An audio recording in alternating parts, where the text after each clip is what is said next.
Salut les amis, Bhaskar pour Hypnomachie, petite vidéo bonus en marchant, comme d'habitude, consécutif aux dernières annonces d'Emmanuel Macron sur le pass vaccinal. Nous allons en profiter pour examiner un nexus qui n'est quasiment jamais réfléchi dans nos sociétés occidentales. Mais pour commencer, le pass vaccinal, si vous regardez bien, il s'agit bel et bien d'un usage de la force.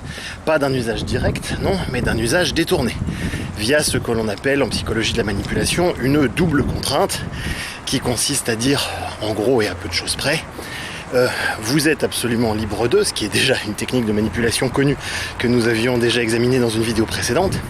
Mais si vous ne le faites pas, alors vous aurez de telles sanctions qui fait qu'en fait, en réalité, on n'est absolument pas libre d'eux. Donc déjà là, comme tous les experts de la manipulation, on est en train d'empiler les techniques de manipulation pour qu'elles se voient moins et affaiblir les défenses de notre psychisme. C'est intéressant parce que l'argument qui est mis en avant aujourd'hui pour le pass vaccinal, c'est globalement la sécurité. Or, si vous regardez bien, la sécurité n'est a priori pas dans la devise de notre pays. La devise de la France, c'est liberté, égalité, fraternité. Aujourd'hui, il faudrait la remplacer par sécurité, veulerie et double contrainte. Je pense que ce sera à peu près plus juste.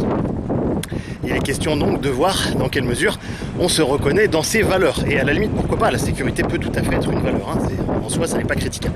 Simplement, on se rend compte que sur ces questions, comme sur tant d'autres, il y a une espèce de fracture qui commence à poindre depuis un moment déjà.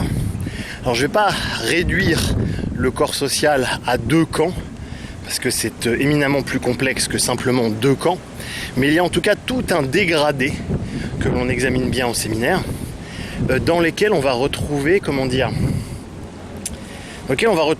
différents degrés d'usage de ces lobes frontaux. Plus on va monter en niveau de réalité en termes de complexité, plus on va être capable d'utiliser justement ces lobes frontaux, indépendamment de ses affects.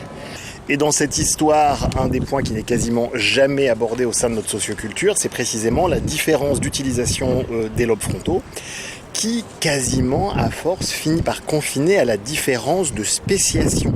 En effet, nous en avions déjà parlé dans plusieurs vidéos, mais pour classer le vivant, un certain nombre de biologistes ont mis au point des taxonomies dans lesquelles la différence entre l'espèce, la race, etc. ne sont en fait que de pures conventions.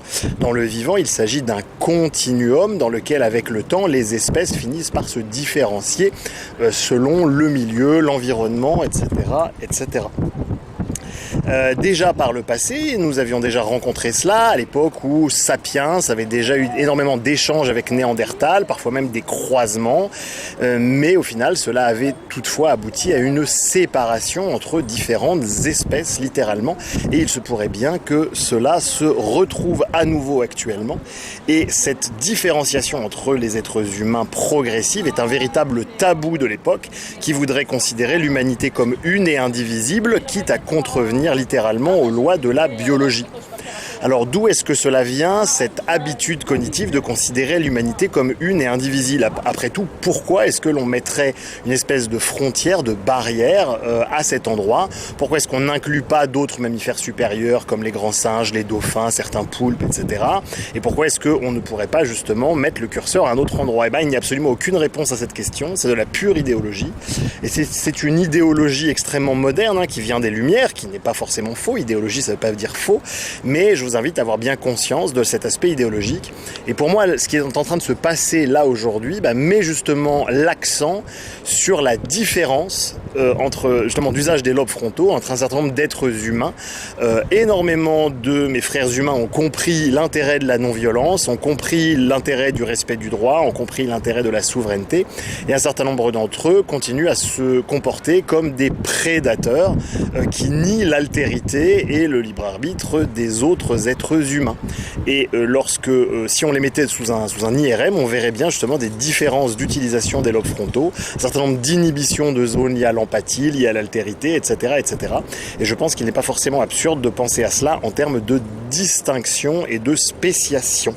Voilà, c'était le petit nexus du jour. De toute façon, nous ferons un live avant la fin du mois de juillet pour parler un petit peu de toute cette histoire de passe sanitaire, puisque vous avez été extrêmement nombreux à m'écrire pour me demander mon avis, me demander comment j'allais réagir, etc. Et donc je préfère qu'on discute un petit peu tous ensemble, peut-être que cela vous donnera des idées et peut-être pas. Voilà, et bien écoutez Internet, je vous embrasse, je vous dis à bientôt.